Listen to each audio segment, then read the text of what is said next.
والآراء والمعلومات والتي هذه المقولة ولا تستحنوا الذين أولاد هذا الخط الرفيع اللي أتكلم عنه الشباب يفكرون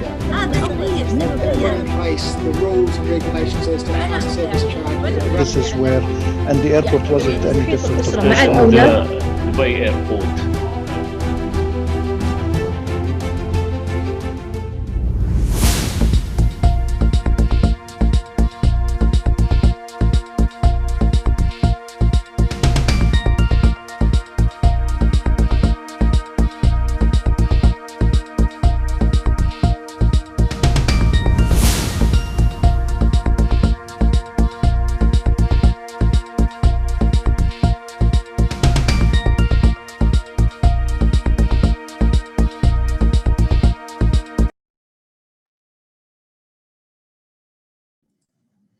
Hi everyone, and welcome to the Expert Talks show, and wish you all happy Ramadan and Ramadan Kareem.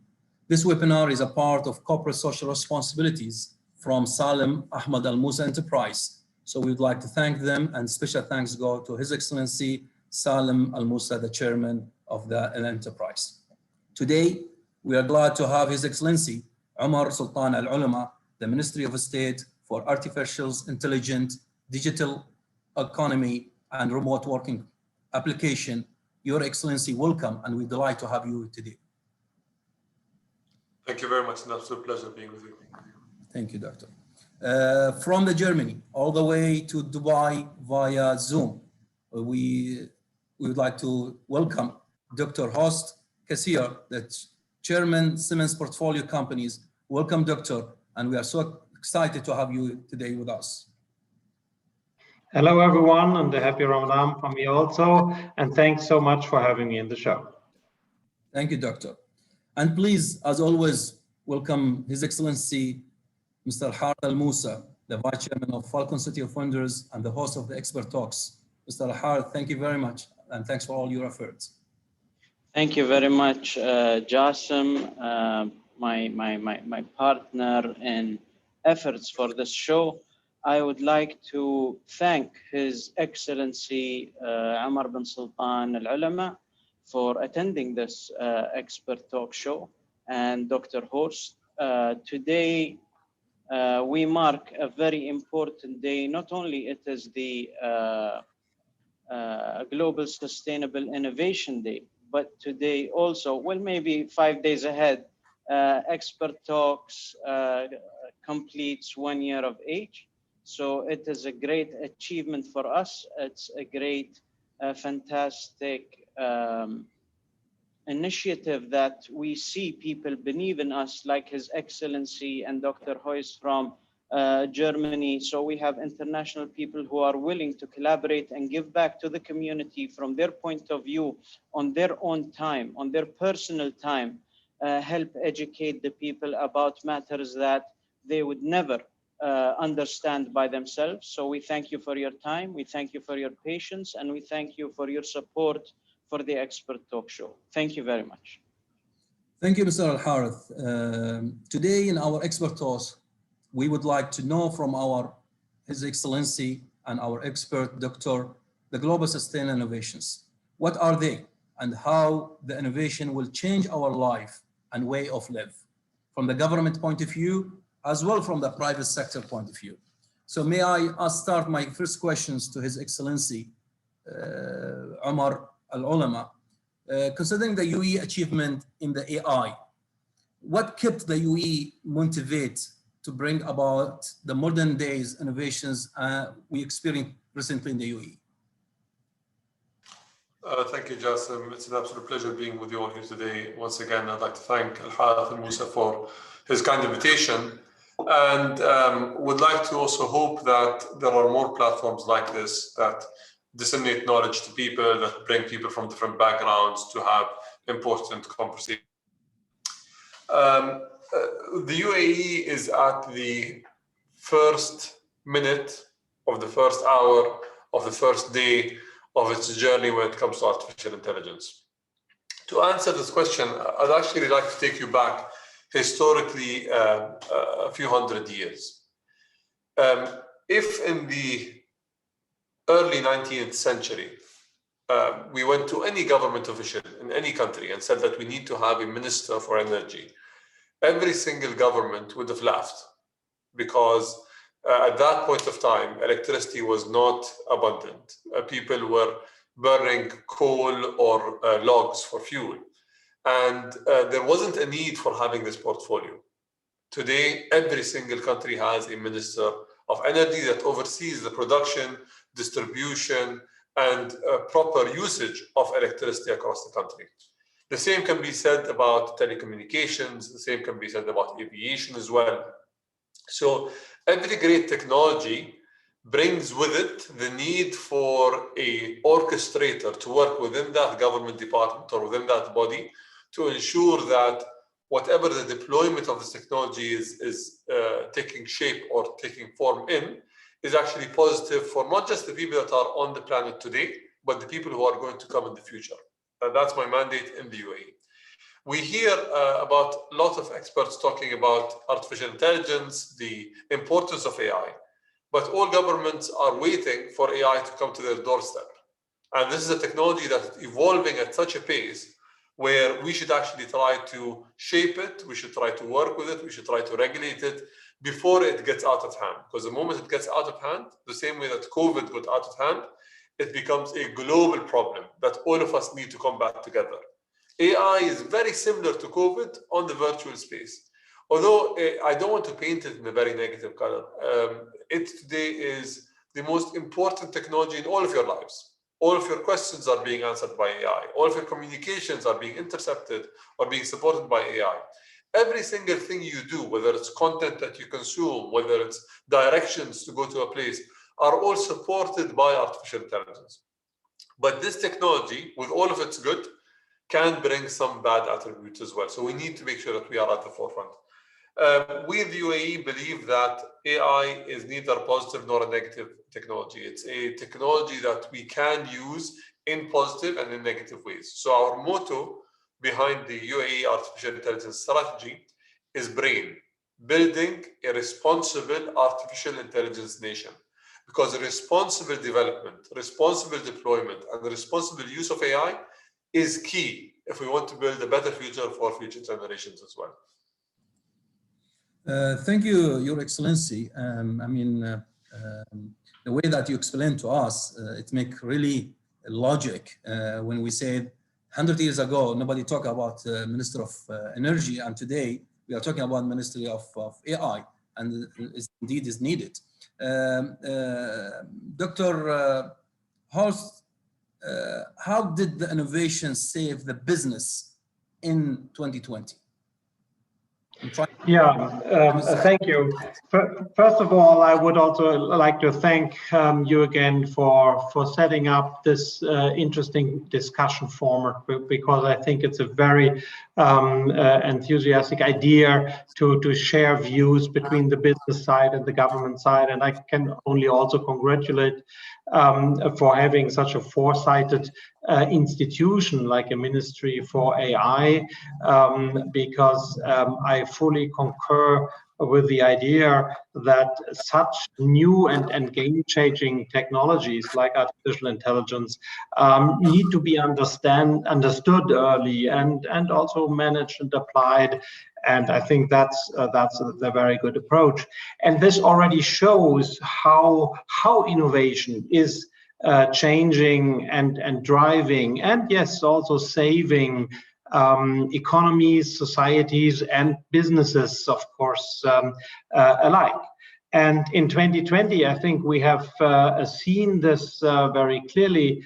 On the one end, I think although coming also more from the energy, electronics, and digital side of things as a member of Siemens, I think we have to concur this time that one of the important technologies in 2020, of course, was biotechnology. I think besides important technology like AI and all the electrical and digital technologies, the bioscience and life sciences, of course, are another important stream.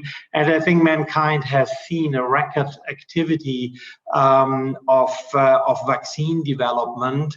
And well, we can proudly say that Germany has played a key role with housing companies like BioNTech and CureVac, that is based on this new mRNA technology. So here we can see how important it can be, not even only to save the business cycle and the business economic development, but even save society really with the new technology.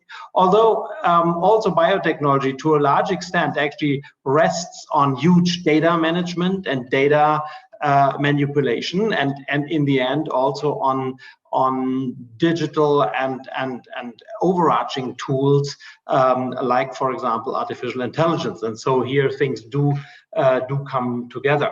And so I think what we have also experienced in 2020 is really that digital technology has, to a large degree, saved the day. We have perhaps not invented so many new things on the spot, but we have extremely driven the rollout and acceptance of digital technologies. I mean, we all know that large portions of the economy can work from the home office. I mean, all the so-called knowledge workers we have been talking about a lot can exert their knowledge and connect and network their knowledge also through the digital means, as we are doing right here as we speak. So I think here we can see how the economy can even continue and thrive under very, very difficult circumstances. And then, of course, digital technology with apps that were kept tracking people and so forth also helped to actually fight the actual challenge, the pandemic. So in that sense, I think innovation did save the day quite significantly in 2020, but it also works the other way around. I think it has also made clear to everyone that only by pushing innovation and pushing the frontier of knowledge and also application of that knowledge, we come to ever new horizons. And for example, there has just been a recent poll and survey of executives, global executives in the global companies around the world, and 75% of them have responded that they would actually even further increase their push of innovation. Basically, also, I guess, on the backdrop of all what we have experienced in the last year. I need to ask Mr. Al-Harith, honestly, not from the host point of view of this webinar, but from the businessman point of view. Does really the AI save your business in 2020? Did you, from the business point of view, using this kind of AI technologies? Well, I would say, as His Excellency said, we are a new nation to AI. So let alone a family business working in such a industry. As you know, we are more concentrated in the conventional businesses, real estate, travel agencies, manufacturing. So we still did not go deep into the AI. But if we learn something from the pandemic, we learned that we have to adapt and we have to change and we have to get ready to any situation that is going to determine the future from now and be ready for it. Like His Excellency said, a Ministry of Energy 1,000 years ago would have been crazy. But a few hundred years ago, not 1,000 years ago, a few hundred years ago would have sounded crazy. But right now, every country has it. The same way with the UAE and the Artificial Intelligence Ministry. I believe that every business should start investing, even if a little bit of money, into searching the possibilities of adapting to the coming future. Thank you, Mr. Al-Harith. That will lead me to ask His Excellency, what are the UAE strategy for implementation the AI and why? Our strategy to implement AI is actually both simple and complex. Simple because we know that as a technology, there are things AI does very well, and we want to utilize it. And we know that this, as a technology as well, is still evolving in other fields. So AI is great at taking big amounts of data that is categorized, classified, filtered data, unbiased data on certain fronts when it comes to dealing with human beings, and using that input to take certain decisions. That is why, for example, we are so addicted to social media, because this is the fundamental core way that social media works. So in that sense, we can use AI in a way that can help us as a government take the right decisions. We can use AI as well in a way that can help us improve certain sectors. The sectors that we're looking at are energy, so oil and gas is an extreme importance for us. The reason why it's important is because you have two things. You can try to extract more oil, or you can try to increase your efficiency when it comes to extracting. Even if you increase it by 1%, that's a 1% gain per barrel, right? And in general, you start to benefit a lot more than countries that are just looking for bigger oil fields to extract from. Then you have AI in sectors like diagnostics and healthcare. AI does this extremely well, whether it's diagnosing cancer in certain patients, diagnosing tuberculosis or other things. We want to ensure that we can deploy these systems so that the person living in the UAE or any person that is coming to be treated and diagnosed in the UAE gets the highest efficiency of diagnostics possible. And I'd like to give a simple example of why that makes a lot of sense. If you give a mathematician a calculator, he can do a lot of great things. But if you expect him to just calculate using his brain, he can still do a lot of good job or good work, but he will have some issues maintaining that quality over time. What we believe AI is it's the calculator to the mathematician. It's the support mechanism to the doctor. It's not going to replace the doctor because these systems can make mistakes, but it will support these doctors in ensuring that the accuracy of their diagnosis is at the paramount or the forefront. There is another sector that we believe is extremely important, which is logistics and tourism. Using AI to improve the quality of life, to improve the quality of logistics in the UAE, to ensure that people coming to the UAE have the best experience, that they go to the right places and do the things that make sense for them, ensures that we're able to have recurring guests, that we are able to benefit from the sector even more than the amazing achievements that we've had over these years. Now, the hard part comes within deploying AI, for example, in cybersecurity. It's a field that is very important to us in our AI strategy, but cybersecurity is evolving as fast as AI is evolving as well. So we need to constantly spend in evolving these systems to ensure that we don't get attacked or that these systems are not vulnerable to certain things, or we don't get harmed by deploying systems in a way that can be utilized against us. Another hard challenge for us to tackle is the grassroots human development within the UAE. We have an ambition to be amongst the highest nations on earth when it comes to AI talent per capita, which is a great target to put. But when it comes to actually making that into a reality, it's a lot more complex because humans tend to have certain skill sets. Some people are great coders, others aren't. Some people are great mathematicians, others aren't. Some people are poets and so on and so forth. So we need to ensure that we can democratize the skill sets to a certain extent that Al-Harith or Jassim or Dr. Hoist or any one of us can become an AI expert in his domain by deploying simple algorithms that benefit or improve the quality of the outcome in his field. And that is very complex compared to the other, let's say, plug and play models that we have. And then finally, it's the regulation of these technologies, which is going to continuously evolve because these technologies and their capabilities keeps changing. So it's a moving goalpost. We need to have very agile regulations. We need to ensure that we're able to change the regulations based on the changes that take place in the technologies themselves. So in a nutshell, that's our strategy. We're focusing on developing the human capital. We're focusing on deploying technologies in certain sectors. We're focusing on legislation and trying to ensure that our policies are cutting edge in that sense. And we're also looking at deploying AI in a way that serves the human first and then creates economic output, rather than creates economic output but creates detrimental impacts on humans. Well, it is a massive strategy, Doctor. I mean, Your Excellency, that will lead me to go back to the private sectors and ask Dr. Horst, how important is for the leaders to fully use the productivity again offered by innovation in this age of digitalizations, regardless of corporate or the government?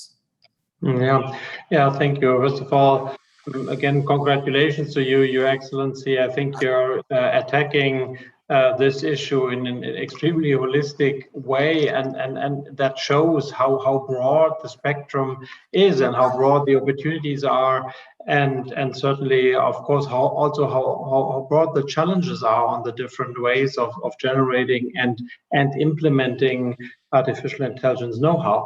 And yeah, look, for a global corporation like Siemens, the challenges are similar. You know, we also have a huge and broad array of fields where we are applying innovation and also special innovations like nowadays digital solutions or especially also artificial intelligence solutions. And Your Excellency, when you mentioned healthcare, absolutely, that's certainly one area where we are pushing very strongly. Also, our unit, Siemens Healthineers, that is a world leader in diagnostics technology with the magnetic resonance scanners and the CT scanners, and certainly also X-ray and ultrasound and others. They are using artificial intelligence algorithms nowadays to support the pattern recognition. Yeah, and because you're creating huge amount of data with these pictures you're taking from the body and in these many slices. And of course, the challenge for the doctors is to not overlook anything. I mean, and so the idea is, and so Healthineers has developed artificial intelligence algorithms that uses pattern recognition to recognize certain changes in the tissue that detect a cancer, for example, that's emerging very early on. And they call this Red Companion. So a companion for the radiologist, which I think already shows, just the name shows it, the idea and the thought behind it, because the idea is that we are not replacing human intelligence with artificial intelligence. First of all, we need a lot of human intelligence, like mathematicians, to develop the algorithms. But once we have the algorithms, then still we don't replace the expert, but we join forces. We support the expert. We provide an excellent companion. And actually, there are empirical studies that show that the problem solving, because the problems are sometimes a little different, works really best when human intelligence and artificial intelligence work together, human in the loop, as they call it, you know. And so that's the vision here. And so healthcare is, of course, a very, very important field, because early detection of cancer can really save a lot of lives. But it also, of course, works in other areas. So in the end, I think innovation in general, and certainly digital technologies like artificial intelligence, will always be and have to be really pushed and used to develop new services, new products, new businesses, also new business models, and so go into this, if you will, in the product and the business innovation field. What as a company you should never forget, though, there's also the second aspect to it, which is applying it to process innovation. And so you're applying it to how you run your own business.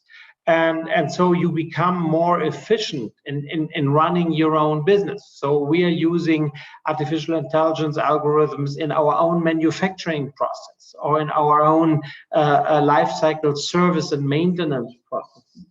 And that's where we really derive direct productivity, savings, efficiency from applying these algorithms and technologies in our own process. So for us, it always has these two elements: go into the market, develop new services for your customers, serve your customers better and help patients, for example. And on the other hand, also optimize your own internal operations and processes to make things faster, more reliable, more flexible, and run things better.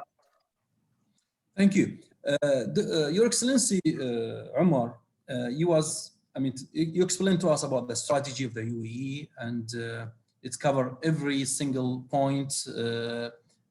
I believe there is an importance for the government to invest on the latest AI tools and the technology. May I know why exactly they need to invest?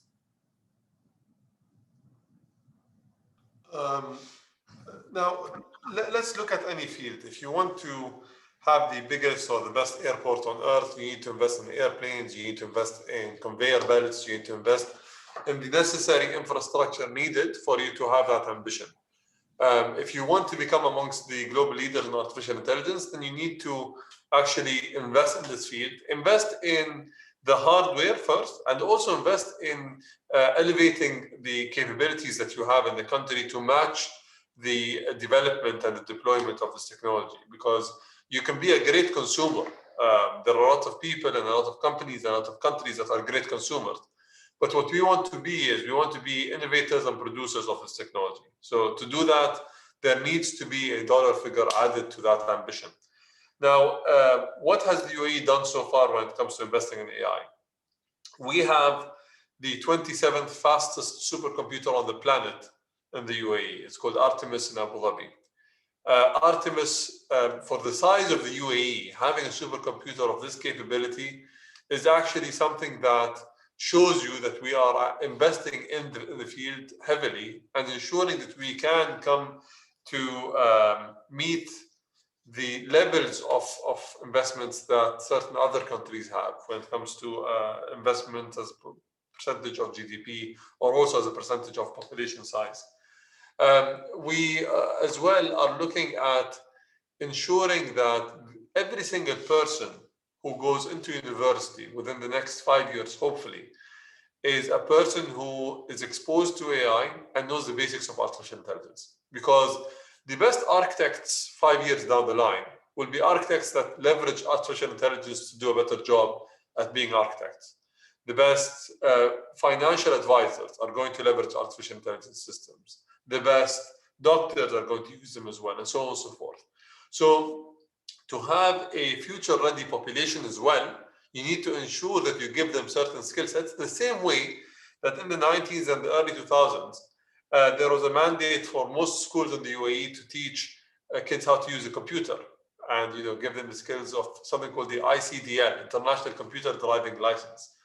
And the reason why the ICDL was deployed across the country was because we need the population that can maneuver technology in a way that can allow them to become CEOs, that can allow them to research, that can allow them to use this technology seamlessly. And that's why we are at the point that we're at today. So we're trying to invest in the same roadmap to create a future-ready society as well. Thank you, Excellency. Mr. Al-Harith, the government, they are willing to invest. Are you from the private sectors willing to invest in the AI? I need an honest answer. Jassim, what I'm not an expert in this field. Today, I'm a listener to His Excellency. I'm a listener to Dr. Kayser. I'm learning a lot at the same time. And what I'm realizing is that we are moving in a very fast, dynamic pace that in the past, people might have had time to adjust to it. But right now, if you miss the train, you're going to be way back behind. and we have to pick up ourselves from now and try to stay in reach with these technologies, not only in the operating methods, but also the colleagues, the staff, the team member that even operate. For example, I was just thinking when His Excellency was mentioning that these tools are for support and it's not taking over. It's going to be very extremely hard, I would think, for a artificial intelligence to sell you a villa, but maybe an artificial intelligence can sell you something smaller, less personal, something very direct. Maybe a bicycle or something that you can decide which way you want to move forward. But nowadays, these bicycles come with so many options. Also, it's difficult. My point here is we have to adapt, because since the government said, and I heard it on this show by His Excellency saying that we have to be very dynamic in changing policies to adapt to such changes in artificial intelligence, that means that the government is going to push forward such type of initiatives, and the private sector has to follow. Usually around the world, the private sector leads and the governments follow, but in our case, it looks like we have to follow. So please, Your Excellency, slow down a little bit for us. I think you need to speed up. We're not going to slow down. Fair enough. You need to be ready, Mr. Al-Harith. But I just want to interject here for a second. I'd like to comment on something that Mr. Al-Harith said. I completely agree that some things still require human emotional intelligence. These systems are great at giving you the right villa on Dubizzle for you to filter it out of 1,000 options and choose it. But sure, to make the final decision, you absolutely need humans. And imagine, exactly, but imagine if the human that is selling you the villa also has an AI assistant that tells him what are the things that he needs to mention, what are the things that will be a priority for you, because the system was able to extrapolate the likes that you have on Instagram, whether you like a swimming pool, you like, I don't know, Mediterranean style, you like to go to Spain, whatever. And that will help you sell a lot more. So there's a balance as well of that. Valid. I agree. Dr. Horst, could you share with us some of the different type of innovation that Siemens manufactured? Tell us how it helped. Yes, I mean, thank you for the question. And certainly innovation for Siemens is actually its lifeblood.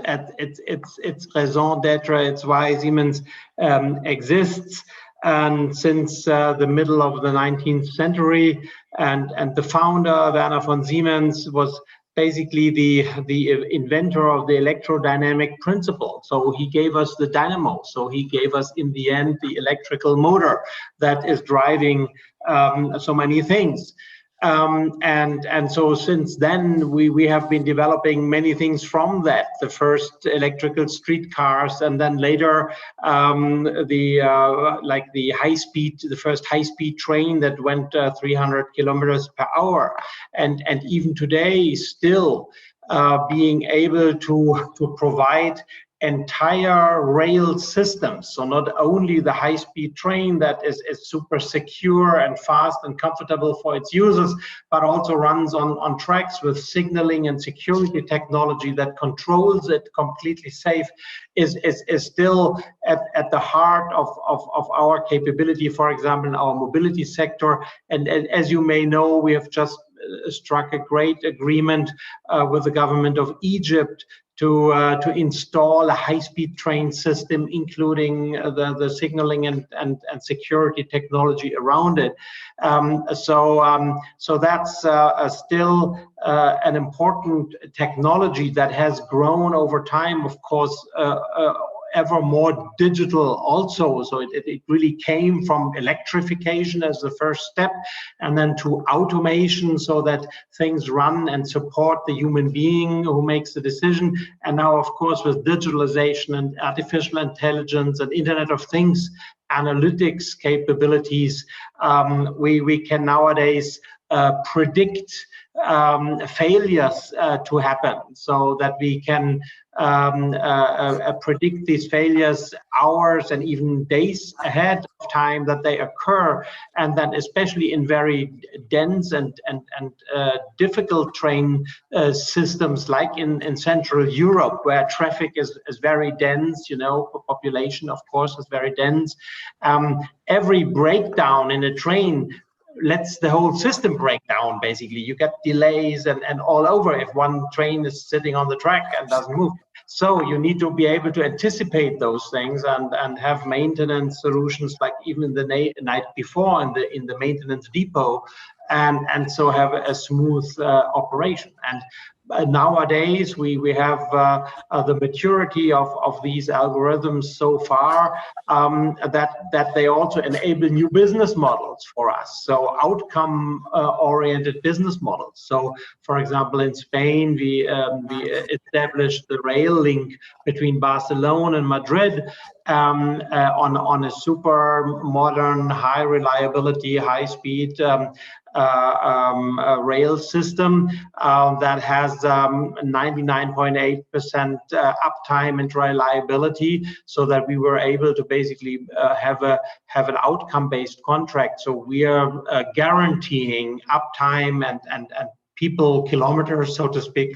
And the operator itself is, if you will, completely trouble-free, and because we serve for that. And that has made rail travel, for example, in that part of the world very much competitive with other parts of travel, with cars or planes. So here you can see how Siemens as an electrical engineering company has evolved with innovations into the arena of digital solutions, up to Internet of Things and artificial intelligence solutions. And of course, one of the big areas we also do this, and we are very, very proud to be able to be a partner of that development, is of course the superior development of the International Airport of Dubai. So I mean, we are a close partner of the Airport of Dubai, and again are very proud to be able to do that. And we have been a partner in its journey to be one of the superior and still most busiest international travel airport with 90 million passengers moving around. Of course, nowadays with COVID, we all have our challenges, but we're looking ahead again, of course, into the future, and of course, certainly with our business partner Almoza, we're driving innovations there, and here we're really applying now digital technologies also. On the one hand, of course, we have the big electromechanical installation below the airport, hundreds of kilometers of lines where bags get shipped and super speed, 7.5 meters per second, so that people can change flights quickly and reliably, and their bags get shipped reliably. But we have applied a number of new technologies.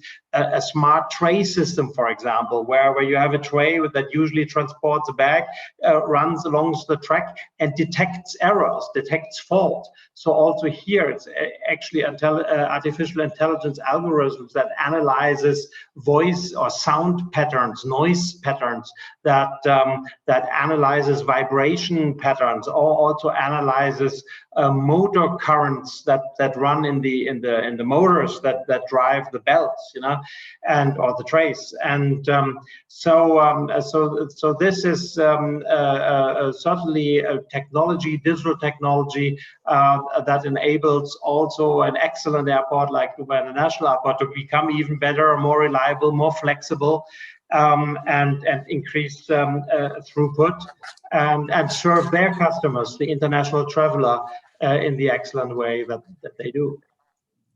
Thank you. Dr. Kayser, I remember in one of the air shows when we presented to Sheikh Ahmed, and it was a very changing point or a game changer when we moved from preventive maintenance to predictive maintenance.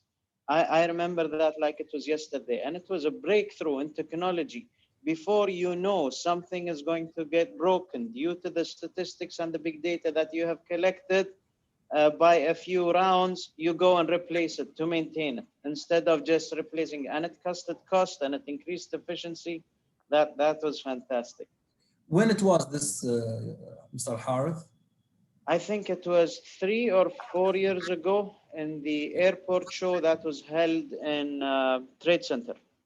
Yeah, yeah, there was the Dubai Airport Technology Forum, I think, and we also were proud enough to be in 2019 awarded as the most innovative partner award. Also, we really, of course, liked that very much.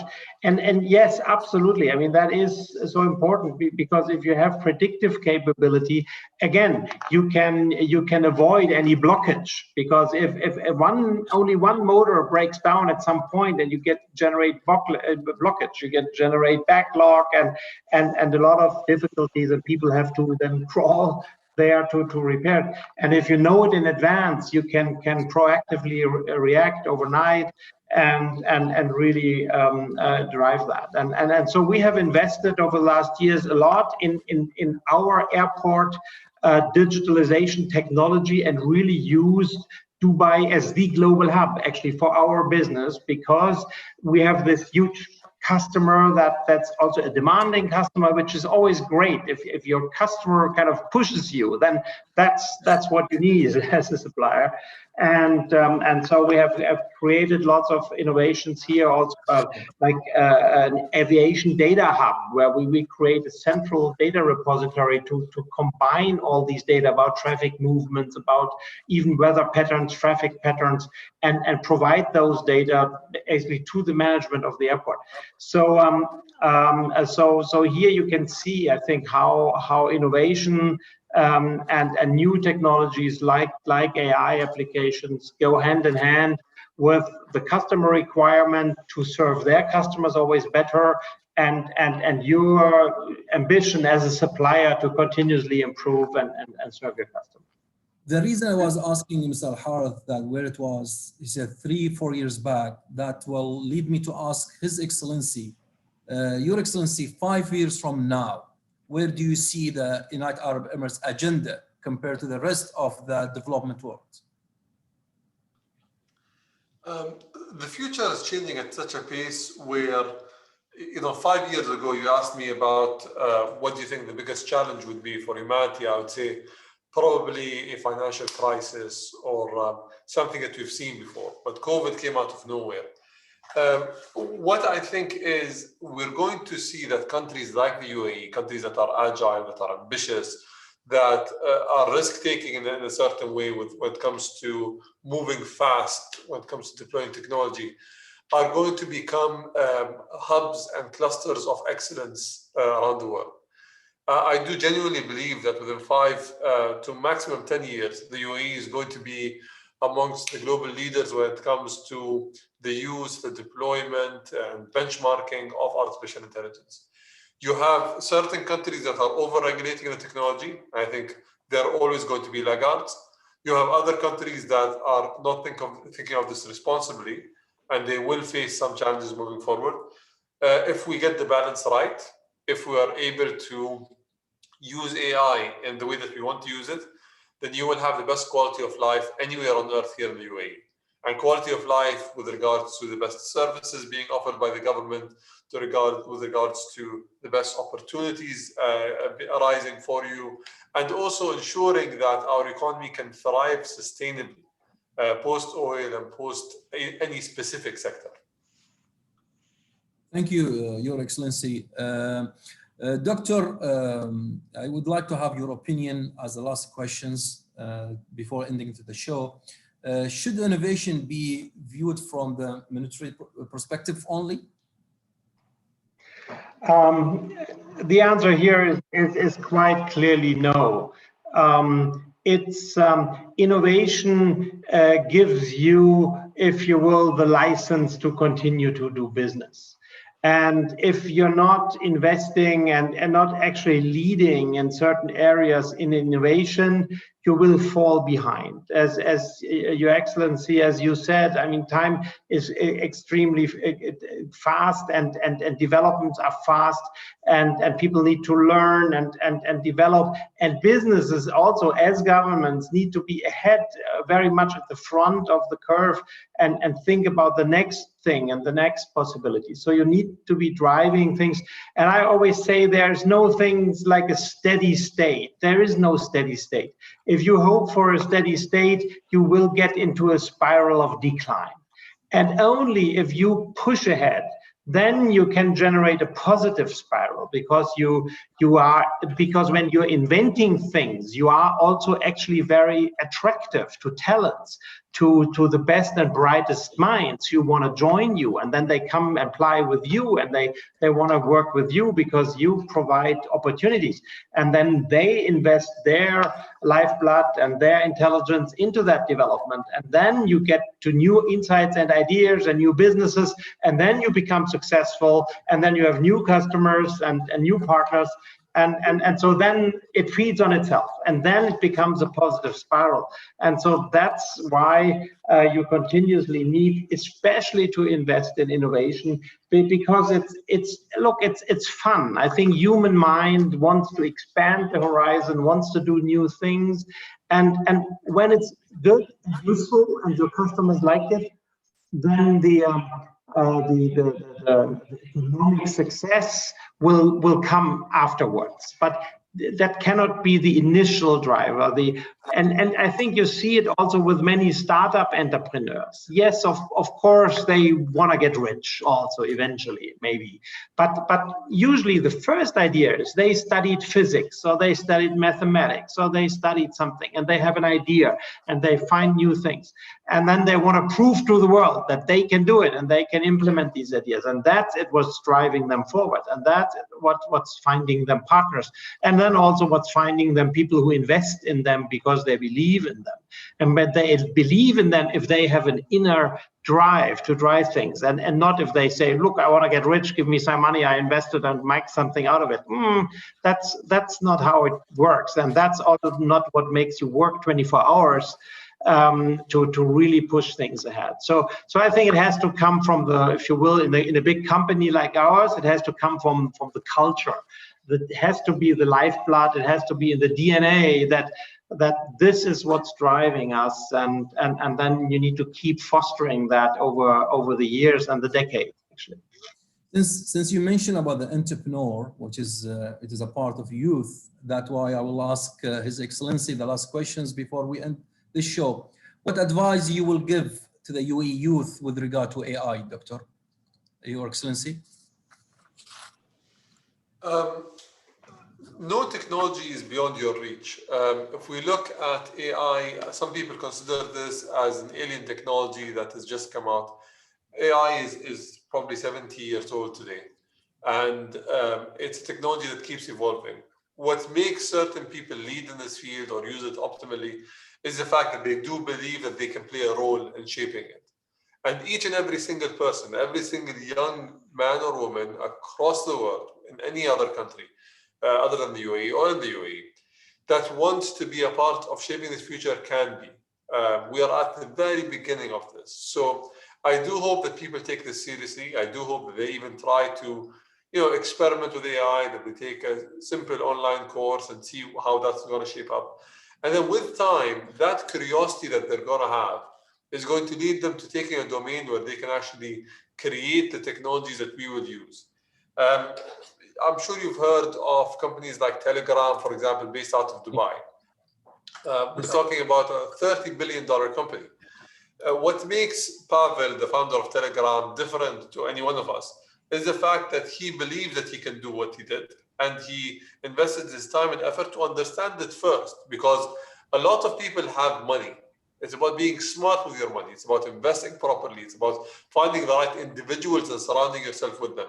So I do hope that initiatives like this give people that spark that they need. I do also hope that we're able to continuously foster this curiosity that people have to ensure that any sector that comes out, whether it's AI as a technology or anything else that comes out in the near future, is something that will have an Emirati fingerprint on and something that the UAE will export to the world. Thank you, Your Excellency. Mr. Al-Harith, you have 1 minute if you would like to end up with something. I think I'd like to thank His Excellency and Dr. Kayser for joining us today. It was really beneficial, the information that they have shared, the experience level that they brought to this platform. I believe a year ago, we could have only imagined of having this type of caliber of speakers on the show, giving back to the community information that you will not even find if you search in the net or you search in the books and you try to find it. It's different when you sit face to face with the experts in the specific field, learn from them, get motivated from them, and have the advice. So thank you, Your Excellency. Thank you, Dr. Kayser. It was really, really a pleasure to have you here on the show today. Thank you very much. At the end, who knows when and what the next innovation will be. There are always more innovation to come to sustain our future. Till then, keep thinking and keep innovating. Thanks for all you've been with us at Experts Talk Show, and look forward to see you again. And stay safe and say yes to life. This is me, Jassim Al-Bastaki at Expert Talk Show. Thank you very much. Thank you. Thank you. Thank you very much. Thank you, تقبل الله. شكرا جزاكم الله خير.